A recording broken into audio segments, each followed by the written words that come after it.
पहला प्रश्न देखते हैं। पहला प्रश्न है, भारत की प्रथम जनगणना कब प्रारंभ हुई थी?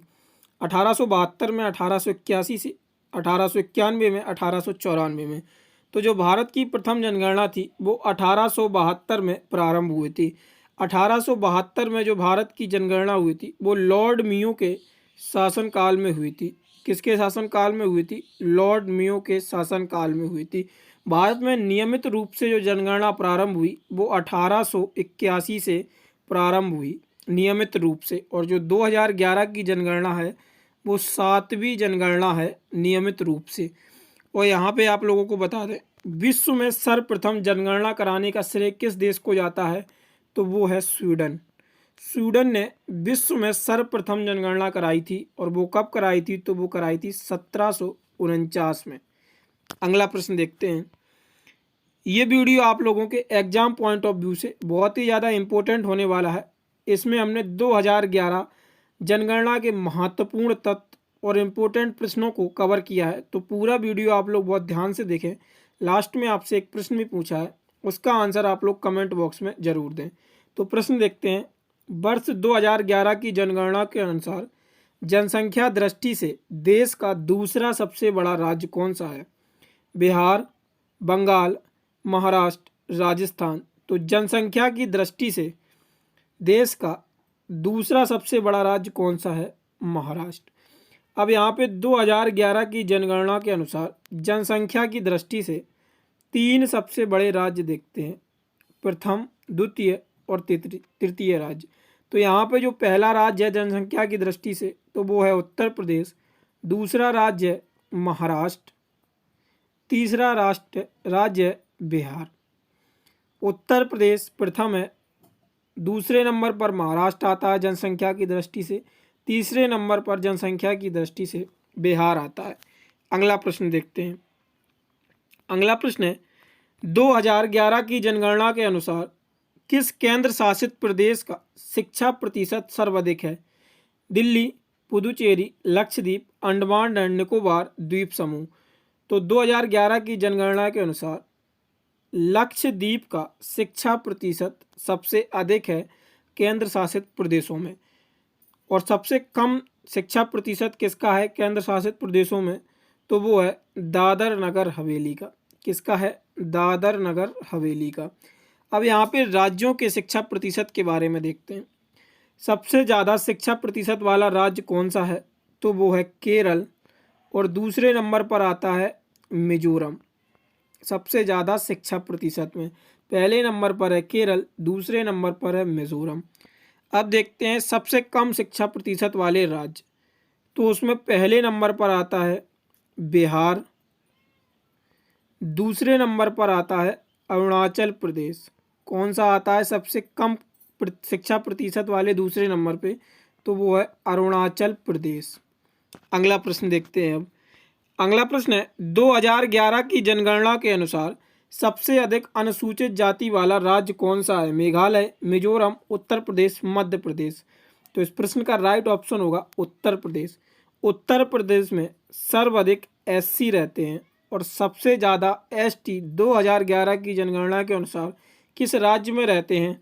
तो वो रहते हैं मध्य प्रदेश में। सबसे ज़्यादा एससी उत्तर प्रदेश में, सबसे ज़्यादा एसटी मध्य प्रदेश में। अगला प्रश्न देखते हैं। अगला प्रश्न है, 2011 की जनगणना के अनुसार सर्वाधिक साक्षरता दर केरल में है, जिसके बाद स्थान है चंडीगढ़ का, दिल्ली का, मिजोरम का और पुडुचेरी का। तो इस प्रश्न का राइट ऑप्शन होगा ऑप्शन नंबर सी, मिजोरम का। 2011 की जनगणना के अनुसार जो सर्वाधिक साक्षरता दर है वो केरल की थी, और जो दूसरे नंबर पर है वो आता है मिजोरम। अब यहाँ पे देखते हैं साक्षरता दर किस यूटी की सबसे कम है? तो वो है दादर नगर हवेली की साक्षरता दर केंद्र शासित प्रदेशों में सबसे कम है। अगला प्रश्न देखते हैं। अगला प्रश्न है, भारत में सबसे कम जनसंख्या वाला राज्य कौन सा है? नागालैंड, सिक्किम, गोवा, अरुणाचल प्रदेश। तो इस प्रश्न का राइट ऑप्शन होगा सिक्किम। सबसे कम जनसंख्या वाला राज्य है सिक्किम, और सबसे ज़्यादा जनसंख्या वाला राज्य कौन सा है? तो वो है उत्तर प्रदेश। उत्तर प्रदेश के बाद दूसरे नंबर पर आता है महाराष्ट्र, तीसरे नंबर पर आता है बिहार।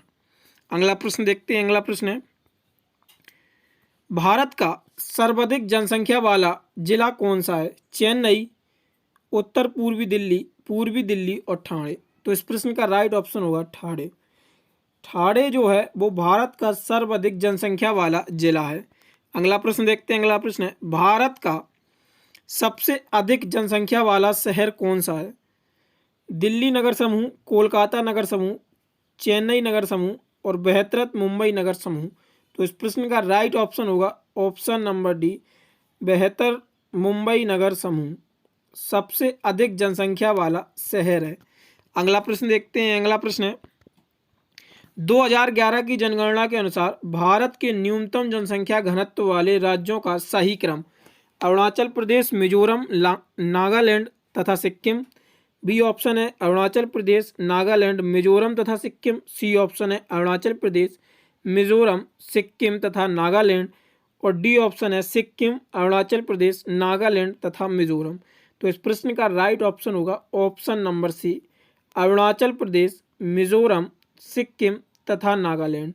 ये राज्यों का जनसंख्या घनत्व का जो न्यूनतम राज्यों का क्रम है वो है अरुणाचल प्रदेश, मिजोरम, सिक्किम तथा नागालैंड। अगला प्रश्न देखते हैं। अगला प्रश्न है, जनसंख्या के अनुसार शहरों का निम्न में से कौन सा क्रम सही है? मुंबई, कोलकाता, दिल्ली, चेन्नई, कोलकाता, मुंबई, चेन्नई, दिल्ली, दिल्ली, कोलकाता, चेन्नई, मुंबई, दिल्ली, चेन्नई, मुंबई, कोलकाता। तो सबसे ज़्यादा शहरी जनसंख्या के अनुसार तो मुंबई में है। तो इस प्रश्न का राइट ऑप्शन होगा ऑप्शन नंबर ए, मुंबई, फिर कोलकाता, फिर दिल्ली, फिर चेन्नई। ये जनसंख्या के अनुसार, शहरों की जनसंख्या के अनुसार ये सही क्रम है। अगला प्रश्न देखते हैं। अगला प्रश्न है, 2011 की जनगणना के अंतिम आंकड़ों के अनुसार भारत का द्वितीय सर्वाधिक जनसंख्या वाला राज्य कौन सा है? आंध्र प्रदेश, बिहार, महाराष्ट्र, पश्चिम बंगाल। तो इस प्रश्न का राइट ऑप्शन होगा ऑप्शन नंबर सी, महाराष्ट्र। अगला प्रश्न देखते हैं। अगला प्रश्न है, निम्नांकित देशों के समूह में किनकी जनसंख्या उत्तर प्रदेश से कम है? बांग्लादेश, पाकिस्तान तथा जापान, बांग्लादेश, ब्राज़ील तथा जापान, ब्राज़ील, जापान तथा नाइजीरिया, इंडोनेशिया, जापान तथा जर्मनी। तो इस प्रश्न का राइट ऑप्शन होगा option number A, Bangladesh, Pakistan तथा जापान। इन देशों की जनसंख्या उत्तर प्रदेश के मुकाबले कम है। उत्तर प्रदेश की जो वर्तमान 2011 के आंकड़े हैं उसके हिसाब से उत्तर प्रदेश की आबादी 22 लाख के समथिंग थी कुछ। सर्वाधिक जनसंख्या वाले राज्यों में से ये 20 करोड़ आबादी थी उत्तर प्रदेश की, सॉरी 22 लाख नहीं है, 20 करोड़ आबादी थी उत्तर प्रदेश की। और जो महाराष्ट्र की आबादी है, जो महाराष्ट्र दूसरे नंबर पर आता है, उसकी आबादी है 11 करोड़। और बिहार जो है वो तीसरे नंबर पर आता है, उसकी आबादी कितनी है? 10 करोड़। तो सर्वाधिक जनसंख्या भारत में जो इस राज्य की है वो उत्तर प्रदेश की, तो कितनी है वो? 20 करोड़। अगला प्रश्न देखते हैं। अगला प्रश्न है, वर्ष 2011 की जनगणना के अनुसार जनसंख्या में उच्चतम दशकीय वृद्धि हुई थी अरुणाचल प्रदेश में, मेघालय में, त्रिपुरा में और उत्तर प्रदेश में। तो इस प्रश्न का राइट ऑप्शन होगा ऑप्शन नंबर बी, मेघालय में 2011 की जनगणना के अनुसार उच्चतम दशकीय वृद्धि दर्ज की गई थी। जो 2001 से 2011 के दौरान भारत की जनसंख्या में वृद्धि दर, जो दशकीय वृद्धि दर दर्ज की गई थी वो थी 17.7%। ये 10 की वृद्धि थी 2001 से लेकर 2011 तक। अगला प्रश्न देखते हैं। अगला प्रश्न है, 2001 से 2011 के दौरान निम्नलिखित में से भारत के किस राज्य ने साक्षरता दर में सर्वाधिक वृद्धि दर्ज की थी? बिहार ने, गुजरात ने, राजस्थान ने, उत्तर प्रदेश ने। तो इस प्रश्न का राइट ऑप्शन होगा ऑप्शन नंबर ए, बिहार ने। अगला प्रश्न देखते हैं। अगला प्रश्न है, 2011 की जनगणना के अनुसार भारत का कौन सा प्रदेश ऐसा है जहां स्त्रियों की संख्या पुरुषों से अधिक है? केरल, तमिलनाडु, कर्नाटक, हिमाचल प्रदेश। तो इस प्रश्न का राइट ऑप्शन होगा ऑप्शन नंबर ए, केरल। यहाँ पे लिंग अनुपात की बात करें हम तो जो सबसे अधिकतम लिंग अनुपात वाला राज्य है वो है केरल। यहाँ पे 1000 पुरुषों पे 1084 महिलाएं हैं और तमिलनाडु में 995 महिलाएं हैं 1000 पुरुषों पर। न्यूनतम लिंग अनुपात वाले राज्यों का जिक्र करें तो उसमें हरियाणा आता है, जो हरियाणा का लिंग अनुपात है वो 879 है। और इसके बाद सिक्किम आता है न्यूनतम लिंग अनुपात में, जिसका है 890 हजार पुरुषों के मुकाबले। और जो सर्वाधिक लिंग अनुपात है केंद्र शासित प्रदेशों में, तो वो किसका है, तो वो है पुडुचेरी का। किसका है, पुडुचेरी का। और जो न्यूनतम लिंग अनुपात है केंद्र शासित प्रदेश का, वो है दमन एंड द्वीप का, जिसमें 618 महिलाएं हैं हजार पुरुषों पे। और भारत का, जो पूरे भारत का लिंग अनुपात है वो 983 है। ये थी आपकी लिंग अनुपात से सारी जानकारी। अगला प्रश्न देखते हैं। अगला प्रश्न है, भारत में 10 वर्षीय जनगणना विविध रूप से किस वर्ष आरंभ हुई थी? 1872 में, 1881 में, 1901 में, 1991 में। तो इस प्रश्न का राइट ऑप्शन होगा 1881 में निम्नलिखित रूप से जो नियमित जनगणना चालू हुई थी वो 1881 से हुई थी। और 1872 में लॉर्ड मियो के शासनकाल में जनगणना भारत में प्रारंभ हुई थी। और 1881 से हर 10 वर्ष में नियमित रूप से चालू की गई थी जनगणना को। अगला प्रश्न देखते हैं। अगला प्रश्न है, भारत की जनगणना 2011 के आंकड़ों के आधार पर निम्नलिखित में से किस एक की जनसंख्या न्यूनतम है? चंडीगढ़ की, मिजोरम की, पुदुचेरी की, सिक्किम की। तो इस प्रश्न का राइट ऑप्शन होगा ऑप्शन नंबर डी, सिक्किम की जनसंख्या न्यूनतम थी। अगला प्रश्न देखते हैं। अगला प्रश्न है, निम्नलिखित में से किस एक राज्य में साक्षरता दर का स्तर सर्वोच्च था? मिजोरम, पश्चिम बंगाल, गुजरात, पंजाब।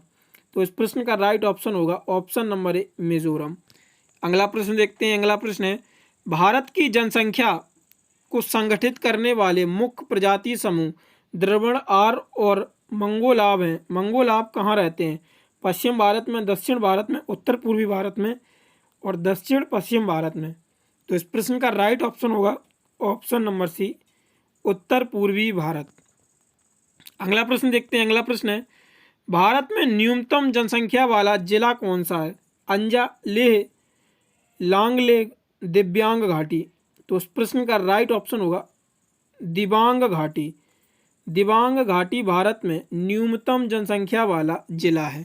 अगला प्रश्न देखते हैं। अगला प्रश्न है, भारत की 2011 के जनगणना के अनुसार भारत में पुरुष तथा महिलाएं साक्षरता दर में न्यूनतम अंतर निम्नलिखित में से किस राज्य में था? आंध्र प्रदेश, केरल, मध्य प्रदेश, मिजोरम। तो इस प्रश्न का राइट ऑप्शन होगा ऑप्शन नंबर बी, केरल में था ये। अगला प्रश्न देखते हैं। अगला प्रश्न है, निम्नलिखित में से किसमें महिला साक्षरता दर अधिकतम है? चंडीगढ़, दिल्ली, मिजोरम, पुदुचेरी। तो इस प्रश्न का राइट ऑप्शन होगा ऑप्शन नंबर सी, मिजोरम में महिला साक्षरता दर सर्वाधिक है।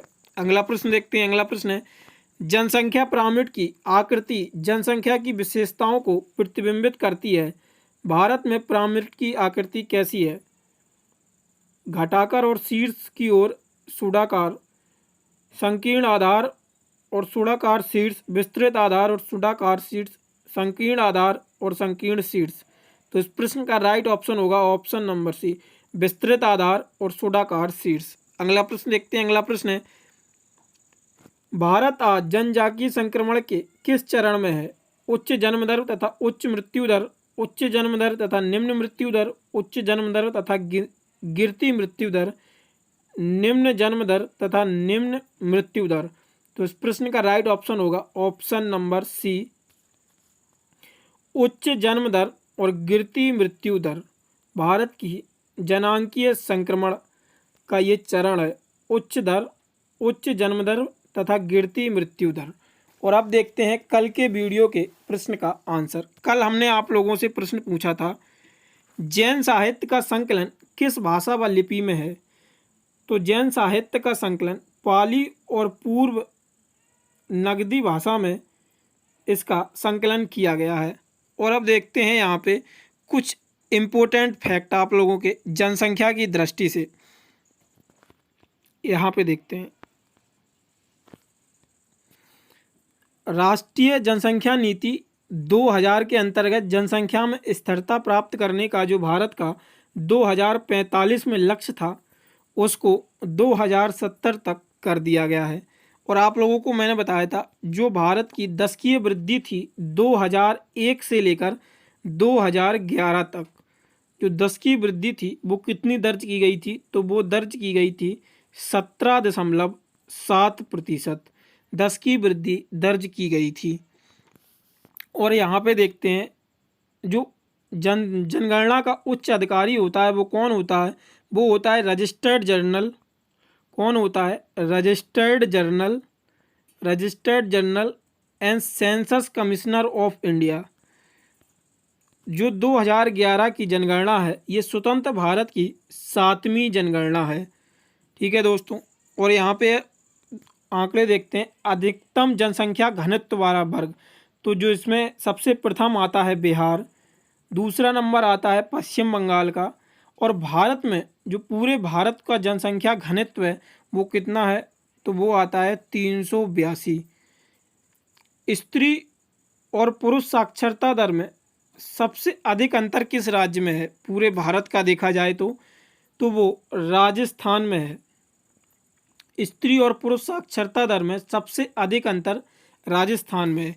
ये थे कुछ और इम्पोर्टेंट फैक्ट जो हमने आप लोगों को बता दिए। अब देखते हैं आज का प्रश्न आप लोगों के लिए, भारत में निम्नलिखित में से किसका जनसंख्या घनत्व सबसे अधिक है? उत्तर प्रदेश, बिहार, दिल्ली, चंडीगढ़। इस प्रश्न का आंसर आप लोग हमें कमेंट बॉक्स में दीजिएगा। अगर आप लोगों को वीडियो पसंद आती है तो वीडियो को लाइक करें, और चैनल पर पहली बार हैं तो चैनल को सब्सक्राइब करें और अपने दोस्तों के साथ साझा करना ना भूलें।